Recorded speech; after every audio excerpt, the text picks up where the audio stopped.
The last topic is designing a conventional component. Conventional design constructs emphasize the maintainability of a functional domain. The construct include sequence, condition, and repetition. Each construct has a predictable logical structure where control enters at the top and exits the bottom. Various notation used for designing these constructs. Those designs are graphical design notation, tablet design notation, program design notation.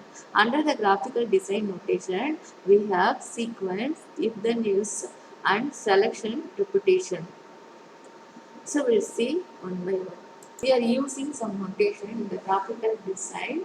The graphical tools such as UML activity diagram or flowchart provide useful tutorial pattern that shows procedural detail. The activity diagram allows to represent sequence, condition and repetition. A flowchart like an activity diagram which is quite simple pictorially. Notation used in the flowchart are box used to indicate the process step, diamond used to represent the condition. The flowchart construct have been given. So first one is sequence. The processing steps are executed one by one. Next one, if then else. So here the condition will be evaluated. If true means true part of statement will be executed. False means the false part of statement will be executed. Next is selected statement. Example for that is switch and case statement. Multiple conditions will be evaluated.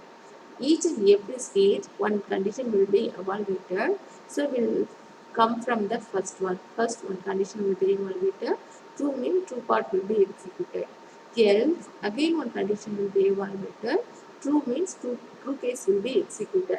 Like this, n number of cases will be executed. So next is repetition, loop.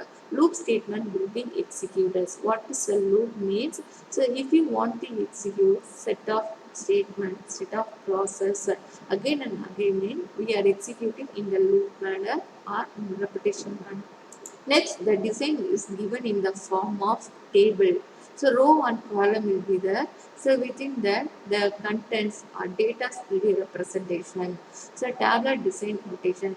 Decision table provides a notation that translates actions and conditions into tabular form. Tabular notation is difficult to misinterpret. The table is divided into four sections.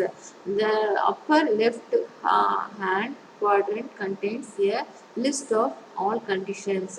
The lower left hand quadrant contains a list of all actions that are possible based on the combination of conditions. The right hand quadrant forms a matrix that indicates condition combinations and corresponding actions that will occur for a specific combination.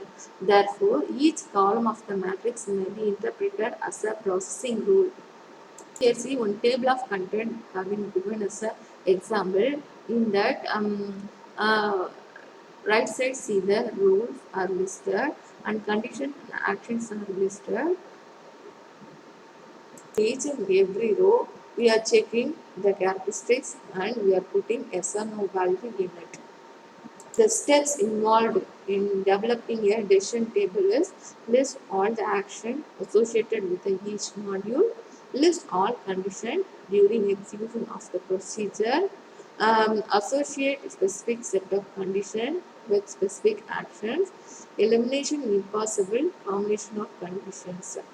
Define rules by indicating what actions occur for a set of conditions. Next, program design language. We are using a program design language. So, a program design language also called structured language or pseudocode. We are writing the pseudocode. So, PDL combines the logical structure of programming language with the free form natural language. Automated tools can be used to enhance the application. A PDL syntax should include construct for component definition, interface description, data declaration, block structuring, conditional structures, repetition constructs, and IO constructs.